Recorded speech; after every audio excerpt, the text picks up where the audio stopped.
Le coup tordu, ici on parle vélo, ici on parle cyclisme, hein. Le coup tordu, le fameux podcast des passionnés pour les passionnés. Le coup tordu, il y a des interviews, il y a des previews et ça y est, on y est. Le coup d'envoi du Giro 2025 qui a lieu ce vendredi 9 mai 2025 en Albanie. Et je vous retrouve en solo donc pour le 289e épisode du coup tordu pour vous donner mes pronostics de cette première étape du Tour d'Italie. Je vous rappelle que dans les 5 épisodes précédents avec Latib et avec Phoenix, on a tout décortiqué, on a tout épluché. Vous avez un épisode pour le classement général, un épisode pour les électrons libres, un épisode pour le maillot du meilleur grimpeur, un épisode pour le classement par points et donc le fameux maillot cyclamen, et vous avez même un épisode pour le team classification avec un bonus pour le maillot du meilleur jeune. Donc je vais la faire assez courte, hein. Déjà je vais vous remercier vu que la journée du 7 mai, la journée d'hier a été la journée où on a eu le plus d'écoutes dans l'histoire du coup tordu. Voilà, on a éclaté le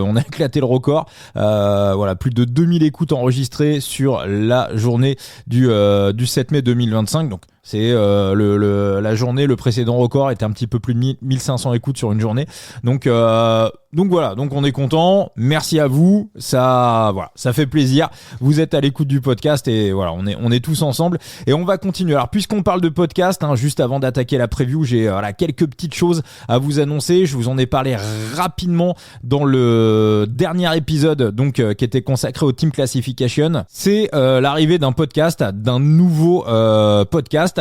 Alors c'est le podcast de Benoît Tréanton. Pour ceux qui connaissent pas Benoît Tréanton, vous tapez sur YouTube, il ruine les bookmakers. Benoît, c'est quelqu'un qui a été un des rares qui a réussi à vivre du pari sportif en France pendant quelques années. Il a travaillé lui-même à un moment donné chez un bookmaker. Voilà, il s'est retiré des paris de manière professionnelle, on va dire, pour se lancer dans d'autres business. On en parlera bien évidemment avec lui. Et donc Benoît est de retour avec un podcast multisport entièrement consacré au betting. Un petit peu dans l'esprit, pour ceux qui se souviennent de l'épisode qu'on a fait avec François, ancien trader de deux gros sites de paris sportifs français.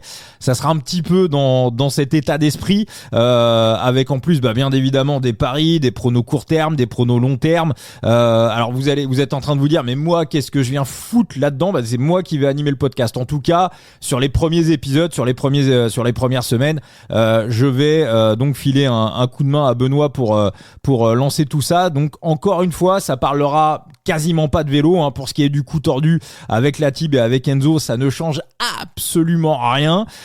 Sur ce podcast là, je vous donnerai pas d'avis au niveau du foot, au niveau du MMA, au niveau des sports de masse, des sports de niche, parce que en dehors du vélo, je suis devenu une burne, une brêle intersidérale. Donc j'aurais, on va dire, un regard un peu de novice par rapport à tous ces sports. Benoît, il connaît le rugby, il connaît le hand féminin, donc véritablement, lui, son but, ça sera de débusquer la value. Alors voilà, je m'adresse aussi à nos amis les bookmakers, parce que quand on avait fait le podcast avec François, ce fameux ancien trader, donc chez deux grands sites de paris sportifs, c'est un épisode qu'on avait enregistré au mois de novembre, ça s'appelait Dans la tête d'un bookmaker. Donc avec François, le premier truc qu'il nous avait dit en arrivant dans le podcast, il nous avait dit, mais les bookmakers français vous écoutent. Ils écoutent le coup tordu, ils ont une oreille sur ce que vous faites. Alors je m'adresse donc à nos amis les bookmakers, vu que vous êtes à l'écoute du podcast du coup tordu, ça vous fera un petit peu plus de travail de podcast, même beaucoup plus, parce qu'en plus Benoît Tréanton, vous le connaissez parfaitement, vous l'avez fiché. Benoît Tréanton, vous l'aimez pas trop, et je peux vous dire que mon Benoît, il est là pour vous casser les couilles. Il va vous péter les burnes, je vous le dis de manière claire, nette et précise. Donc voilà, donc je vous donne pas encore le nom du podcast.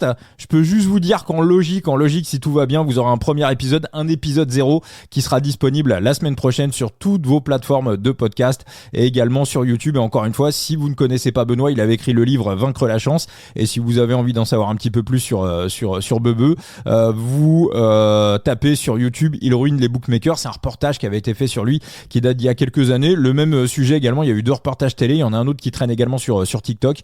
Donc voilà, Benoît Tréanton pour un tout nouveau podcast entièrement consacré au betting. Voilà, podcast multisport. J'en profite bien évidemment pour faire mon message de prévention habituel. Jouer avec excès comporte des risques. Voilà, avec Benoît, il sera aussi de question de management de bankroll, de gestion des risques. On va parler de tout ça. Donc bien évidemment, voilà, vaut mieux prévenir que guérir. Donc on fait pas n'importe quoi. On fait du management de bankroll. Le management de bankroll est la base absolue pour bien gérer ses paris sportifs. Il y a quelqu'un sur Twitter, voilà, que je salue, un auditeur du podcast, qui est venu me demander sur X, sur Twitter. Voilà, il voulait poser 3% sur un combiné sur le Giro. Il m'a demandé ce que j'en pensais. Je lui ai répondu que pour moi, de mon point de vue, on ne mise pas 3% de sa bankroll sur un pari, encore moins sur le cyclisme où on sait que les impondérables peuvent très rapidement arriver.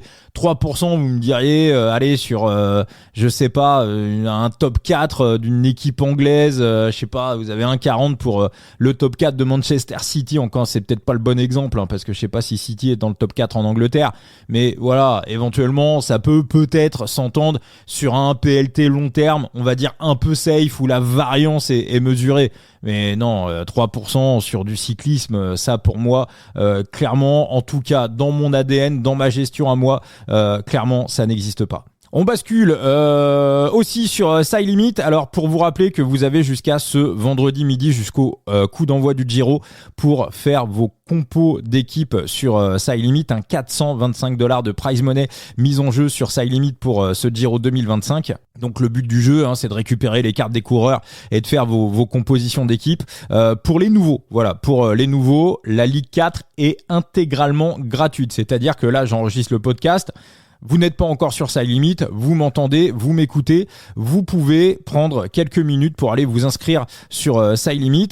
C'est très rapide pour faire votre compte sur Side Limit. Et là, une fois que vous allez arriver sur le site, Side Limit va vous offrir 50 cartes blanches, 50 cartes gratuites de toutes les équipes. Voilà, vous pourrez choisir, vous pourrez sélectionner les coureurs que vous voulez, et avec ces 50 cartes gratuites, vous pourrez composer une équipe pour participer à la Ligue 4 sur ce Giro. Ce qui est pour moi une bonne manière de voir si vous aimez le jeu, si vous l'aimez moins, mais en tout cas vous pouvez encore complètement composer une ligue jusqu'au départ du Giro, et puis ce pôle de cartes qui vous permettra aussi de participer aux prochaines épreuves. On a les 4 jours de Dunkerque qui approchent, il n'y aura pas que le Giro sur Side Limit, et dans cette Ligue 4 il y a aussi des rewards, il y a aussi des cadeaux à gagner. Je vous redonne notre code de parrainage, coup tordu 0 avec le chiffre 0. Je félicite d'ailleurs Titou10 qui avait été tiré au sort dans l'avant-dernier épisode du podcast. On avait fait un tirage au sort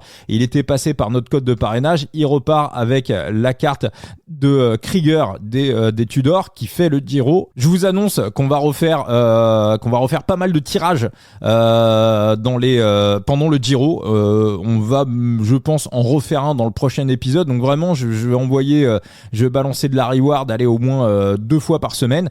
Donc coup tordu 0 avec le chiffre 0, ça vous coûte rien, et en plus vous pouvez éventuellement, si vous êtes tiré au sort, repartir avec une reward. Donc coup tordu 0 avec le chiffre 0 pour intégrer Side Limit, le Digital Fantasy Gaming, la révolution du divertissement sportif. Coup tordu 0 avec le chiffre 0. Ensuite, je voulais juste revenir sur un épisode qu'on a fait dans les previews du Giro. Bon, vous avez vu les déclarations de Wout van Aert, qui a eu un virus la semaine dernière, qui a énormément d'interrogations. Alors je pense pas que ça soit du bluff, Wout c'est pas le genre de mec à bluffer. À la Visma des fois on peut bluffer, mais pour Wout c'est pas le cas. Je pense vraiment qu'il a été emmerdé la semaine dernière. Wout donc qui a eu un virus, il arrive avec énormément d'incertitudes sur le Giro, donc ça renforce encore plus le PLT qu'on vous avait donné avec Thibaut pour le maillot cyclamen. Donc vous le retrouvez dans l'épisode consacré au maillot cyclamen.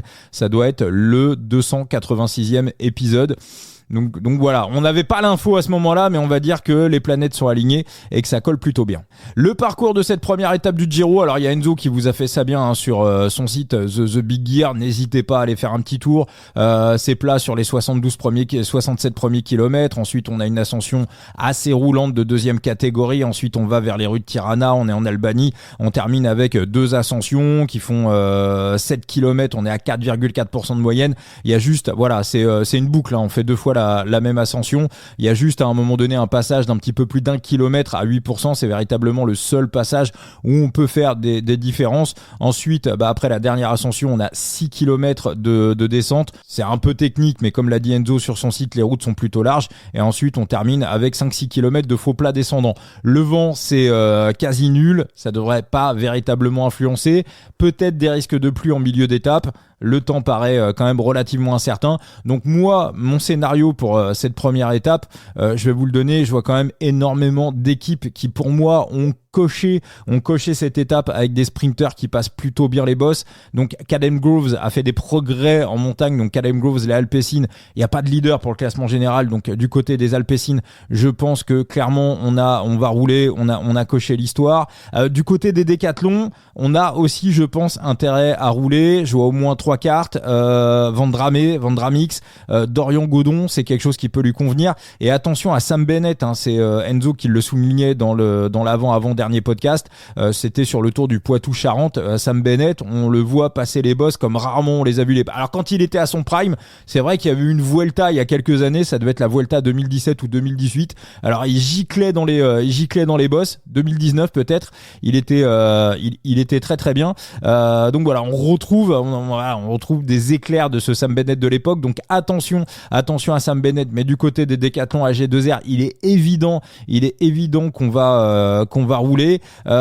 Chez les Ineos, on va rouler, mais à mon avis, on va rouler pour une autre raison. C'est qu'on va vouloir garder l'échappée à portée de fusil, tout en préservant Joshua Tarling dans le groupe principal, parce que je pense que du côté des Ineos, on veut avoir le maillot rose, ramener le maillot rose à Joshua Tarling sur la deuxième étape. Ça peut être l'un des objectifs de l'équipe. Les Israël, même si bien évidemment la priorité sera de protéger Derek Guy, il est évident que Corbin Strong a coché cette étape. Donc Israël, bien sûr, on va rouler. La Lidl Trek, évidemment qu'on va rouler pour Mats Pedersen, bien évidemment. À la Movistar, on a Aolar pour Orluis Aolar, coureur sous les radars, mais c'est aussi un très très bon final pour lui. Est-ce que, alors ça me semble un peu dur pour Moschetti, quoique il est dans la forme de sa vie, mais est-ce que Pidcock pourrait pas nous tenter un coup dans la descente? Donc pareil, un Q36 6.5, on va pas laisser filer. Donc voilà, Paul Magnier, j'ai des doutes sur le fait qu'il soit là à l'arrivée. Donc je sais pas si on va durcir. Du côté de la Visma, je sais pas. Voilà, la Visma, tout dépendra de l'état de forme de Wout van Aert. J'ai des doutes sur le fait que Olaf Koy soit à l'arrivée dans le sprint final. S'il est là, ça sera peut-être un petit peu compliqué pour lui. Donc vous voyez, les Bardiani, ça va jouer clairement pour Pipo Fiorelli, parce que Fiorelli dans la forme de sa vie. D'ailleurs, je voulais vous le proposer en top 10. J'espérais le voir à une cote de 3 ou 4 en top 10. Mais non, clairement, Pipo Fiorelli, il est dans les radars des bookmakers. La cote à 1,60, je dirais presque que la cote de Marcelluzzi pour le top 10 à 8 en devient presque beaucoup plus value. Bon, j'irai pas dessus, mais voilà, on va jouer pour Pipo Fiorelli. Et puis du côté des Astana, voilà, il y a toujours un truc à jouer du côté des Astana. Ouais, je vois quand même difficilement Ulissi jouer un top 3 sur cette étape, mais donc voilà, vous l'avez compris, ça fait beaucoup d'équipes pour rouler, donc j'ai du mal à voir un petit groupe s'échapper. Tout le monde devrait rouler un petit peu sur tout le monde, et même si on a une bosse dans le final, pour moi ça sera un sprint. Ça pourrait ressembler un petit peu à ce qu'on avait vu sur la première étape du Tour de France 2013 en Corse, avec à l'époque la victoire de Simon Gerrans. On va dire, allez, un groupe d'une 50aine de coureurs pour se disputer la gagne. Pour mon prono, je vais pas être très très original. Pour moi, on va partir sur la victoire de Mats Pedersen, cote à 3,28, 0,15% de bankroll. On en a parlé avec Thibaut dans les épisodes précédents. Alors Enzo était un petit peu plus mesuré. Pour moi, Pedersen, dans la forme de sa vie, il a jamais aussi bien passé les bosses. La préparation est parfaite. Alors c'est peut-être pas lui qui a la meilleure pointe de vitesse. Maintenant, le truc, c'est même si des Olaf Koy ou des Moschetti réussissent à s'accrocher, ça va quand même leur coûter pas mal d'énergie. Ils risquent. Moi, Olaf Koy, pour moi, il sera pas là. Je pense que voilà, phase de reprise, il a plus couru depuis le mois de mars. On sait qu'il a été blessé. Pour moi, ça sera compliqué pour Olaf Koy. Mais voilà, donc je me dis, même si des purs sprinters réussissent à s'accrocher. Pour moi, Mats Pedersen aura beaucoup moins tiré pour le sprint. Donc on va la jouer simple.